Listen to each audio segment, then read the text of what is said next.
Tu día con el Universal. La información en tus oídos. En tus oídos. Hola, hoy es lunes 24 de agosto de 2026. Otro mes que casi se acaba. Este año se está yendo como el agua y ya se viene septiembre y sus posadas. ¿Qué le van a pedir al cura Miguel Hidalgo? Ok, ya me callo ya. ¿Quieres saber qué hacer si pierdes la tarjeta de circulación de tu auto? Descúbrelo al final de este episodio. Mientras tanto, ¡entérate! Nación. El Aeropuerto Internacional Felipe Ángeles, AIFA, construido en la base militar de Santa Lucía para atender la saturación del espacio aéreo de la Ciudad de México, no ha cumplido con las expectativas planeadas. A 4 años de su inauguración, el proyecto pasó de un presupuesto estimado de 75,000 millones de pesos a un costo de 115,000 millones entre 2019 y 2022, un incremento superior al 53%. Además, ha requerido más de 5,000 millones de pesos en subsidios de operación. Al sumar estos recursos, el costo total asciende a 120,711 millones de pesos. De acuerdo con datos de la Agencia Federal de Aviación Civil, AFAC, en el primer semestre de 2026, el AIFA movilizó 3.4 millones de pasajeros, frente a los 21.9 millones del Aeropuerto Internacional de la Ciudad de México. En vuelos internacionales, la diferencia fue aún mayor, 181,400 pasajeros en el AIFA contra 8.6 millones en el aeropuerto de la Ciudad de México. El objetivo de reducir la saturación del aeropuerto de la Ciudad de México tampoco se alcanzó plenamente, pues el aeropuerto Benito Juárez continúa movilizando alrededor de 45 millones de pasajeros anuales. La disminución de operaciones de 52 a 43 por hora mediante decretos gubernamentales no redujo significativamente el número de viajeros, ya que las aerolíneas utilizaron aeronaves con mayor capacidad. En contraste, el AIFA sí incrementó su participación en el transporte de carga internacional debido en parte a las restricciones impuestas al aeropuerto Benito Juárez. Para aprovechar su potencial, el especialista en estudios urbanos y planeación del Tecnológico de Monterrey, Roberto Ponce, propone impulsar empleos, centros de distribución, industria y servicios en municipios como Tultepec, Cuautitlán, Tultitlán, Zumpango y Tecámac. Ponce señala que sería deseable consolidar esa oportunidad como una centralidad urbana y considera necesaria una mayor inversión pública para convertir la zona del aeropuerto en un polo de desarrollo económico y logístico. Mundo. El reclutamiento de menores por grupos armados en Colombia aumentó desde 2023 y afecta especialmente a niños indígenas. Al menos 1,500 niños y adolescentes han sido reclutados desde 2021, según un análisis de Human Rights Watch, basado en datos de la Defensoría del Pueblo. Las disidencias de las extintas Fuerzas Armadas Revolucionarias de Colombia, FARC, son responsables de la mayoría de los casos. Casi la mitad de los menores reclutados documentados son indígenas y más de 30% tenían entre 10 y 14 años. En un informe basado en 184 entrevistas, Human Rights Watch advierte que los menores son utilizados como mensajeros, informantes y combatientes, mientras las niñas enfrentan mayor riesgo de violencia sexual. La organización también documentó el uso de Facebook y TikTok, donde revisó más de 70 cuentas y 40 publicaciones que glorificaban la pertenencia a grupos armados e invitaban a usuarios a unirse a ellos. También acusa que las plataformas no han logrado detectar ni eliminar eficazmente estos contenidos y que sus algoritmos incluso podrían haber ampliado su alcance. Según Juanita Gebertus, directora para las Américas de Human Rights Watch, a estos niños les arrebatan la infancia y los convierten en piezas para la guerra. Los grupos armados se aprovechan de la pobreza, exclusión, violencia doméstica y falta de acceso a la educación, ofreciendo dinero, poder y prestigio. Intermediarios pueden recibir hasta $1,000 por cada menor reclutado. Aunque el gobierno colombiano ha implementado políticas para prevenir este delito, Human Rights Watch señala que apenas 1% de las denuncias llega a una investigación penal y solo 0.2% termina en condena, por lo que exige medidas integrales que vayan más allá del despliegue militar propuesto por el presidente Abelardo de la Espriella.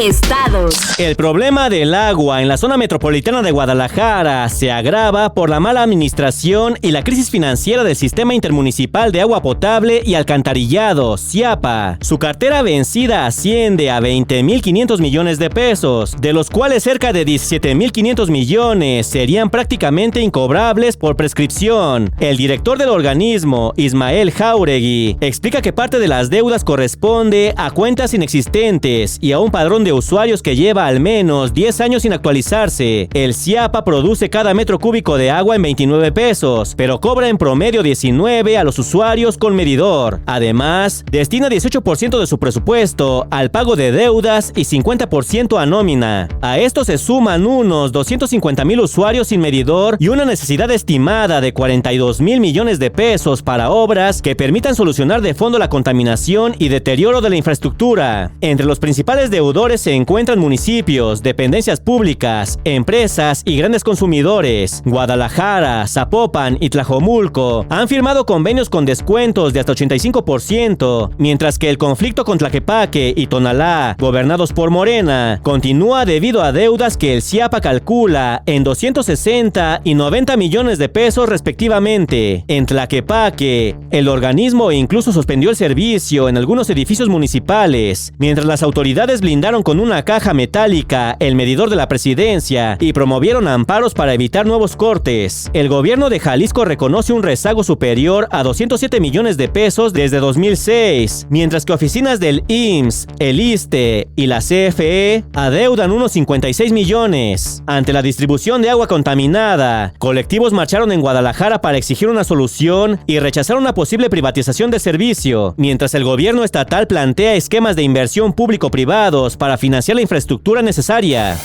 Economía. Las pequeñas y medianas empresas, pymes, reciben cada vez menos financiamiento de la banca comercial, pese a que durante la 89 convención bancaria celebrada en marzo, el sector se comprometió con la presidenta Claudia Sheinbaum Pardo a aumentar los préstamos. La banca mexicana tiene mucho todavía que darle al país, le ha dado, pero necesitamos que le dé todavía más, afirmó la mandataria en ese momento. Sin embargo, la encuesta trimestral de evaluación coyuntural del mercado crediticio del Banco de México, realizada entre el 29 de junio y el 5 de agosto, mostró que solo 22.7% de las empresas de 11 a 100 empleados recibió crédito de la banca comercial, la proporción más baja de los últimos 5 años, frente a 38.4% de las compañías con más de 100 trabajadores. El director de análisis en Valdés Capital, Carlos Hernández García, atribuyó la diferencia a factores estructurales como la informalidad, menor bancarización, información financiera limitada y dificultades para ofrecer garantías, además de que las pymes presentan mayor riesgo de cierre y para los bancos resulta más eficiente otorgar créditos grandes que administrar numerosos préstamos pequeños. La encuesta también reveló que las empresas de hasta 100 empleados percibieron mayores costos en tasas de interés, comisiones y otros gastos, por lo que casi 60% de las pymes recurrió al financiamiento de proveedores, mientras que entre las grandes empresas la proporción superó 70%. Hernández García explicó que los proveedores ofrecen una fuente de liquidez más ágil y flexible. Cuéntame, ¿tú tienes una pyme? ¿Cómo te ha ido con eso?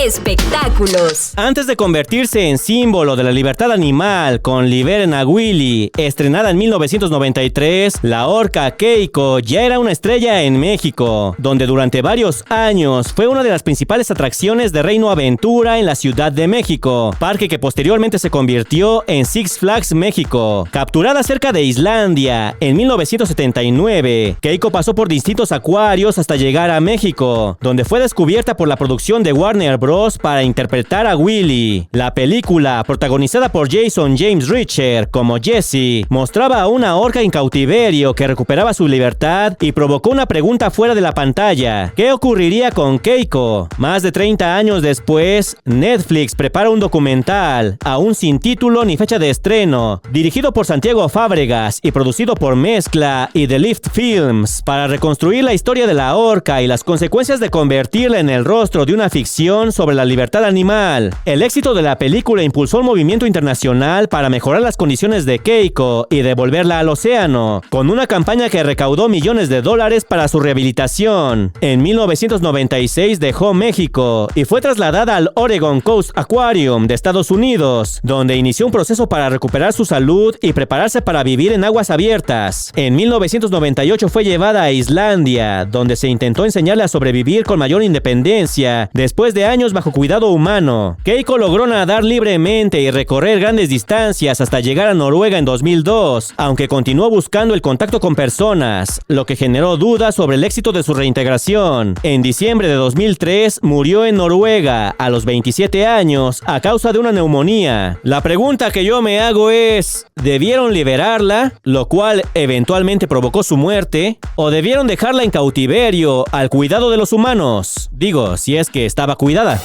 La tarjeta de circulación es uno de los documentos más importantes para cualquier conductor, pues acredita la legalidad y el registro del auto. Por este motivo, en caso de pérdida o robo, es importante solicitar su reposición, lo que evita problemas con las autoridades. Si te encuentras en esta situación y quieres saber cómo realizar el trámite en la Ciudad de México, hoy, aquí, ahora, en este momento, te decimos paso a paso qué debes hacer. Y pon mucha atención porque ya sabes que yo no repito.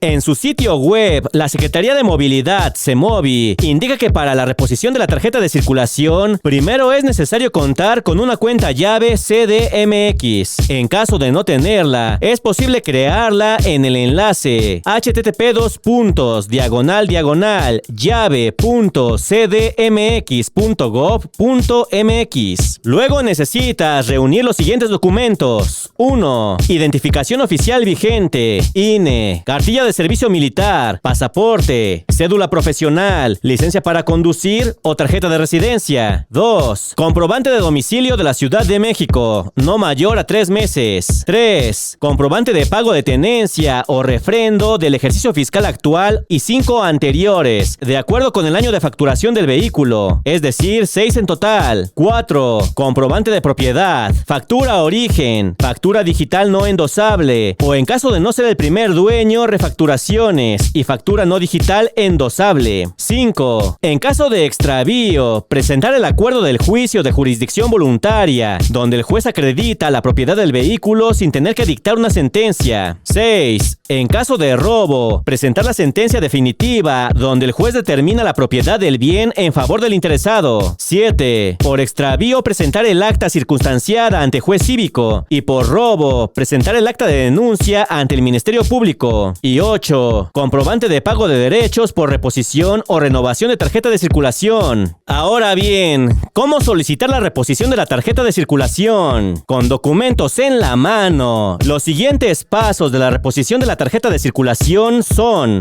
punto número 1. Genera el formato múltiple de pago en el portal de la Secretaría de Finanzas de la Ciudad de México. https://data.finanzas.cdmx.gov.mx/formato-vehicular-36-15. Sí, está algo largo, pero yo no tengo la culpa. Punto número 2. Ingresa los datos del vehículo y genera la línea de captura. 3. Selecciona el método de pago, en línea con tarjeta de crédito y débito, o a través de bancos y tiendas de autoservicio autorizadas por la CEMOVI. El costo del trámite es de 433 pesos. 4. Una vez que se refleje el pago, dentro de 24 a 48 horas, solicitar una cita para acudir a los módulos de control vehicular de la CEMOVI. Esto en https://app.cemovi.cdmx.gov.mx/citas. 5. Acudir puntual a la cita con documentos y comprobante de pago. Y 6. Finalmente, se revisarán los documentos y se hará entrega de la reposición. Así que ya lo sabes, sigue estos pasos y podrás reponer tu tarjeta de circulación sin complicaciones, lo que te permitirá circular por la vía pública de manera legal y segura.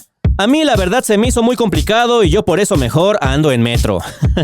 Si quieres más información, consulta nuestra sección autopistas en eluniversal.com.mx. Por hoy ya estás informado, pero sigue todas las redes sociales de El Universal para estar actualizado. Comparte este podcast y mañana no te olvides de empezar tu día. Tu día con El Universal. Tu día con El Universal. La información en tus oídos. En tus oídos. Un rinconcito de conocimiento con el tío Tavo. ¿Sabías que el pavimento puede derretirse sin que realmente se derrita? Cuando hace mucho calor, el asfalto puede alcanzar temperaturas superiores a los 60 grados. El calor hace que el ligante asfáltico se vuelva más blando y el pavimento puede deformarse bajo el peso de los vehículos, formando surcos y ondulaciones. Lo curioso es que esto ocurre porque el asfalto se comporta de manera viscoelástica. Puede actuar como un sólido, pero también fluir lentamente como un líquido cuando aumenta la temperatura y la carga. En pocas palabras, un día extremadamente caluroso puede convertir la carretera en un material que se comporta un poquito como la plastilina.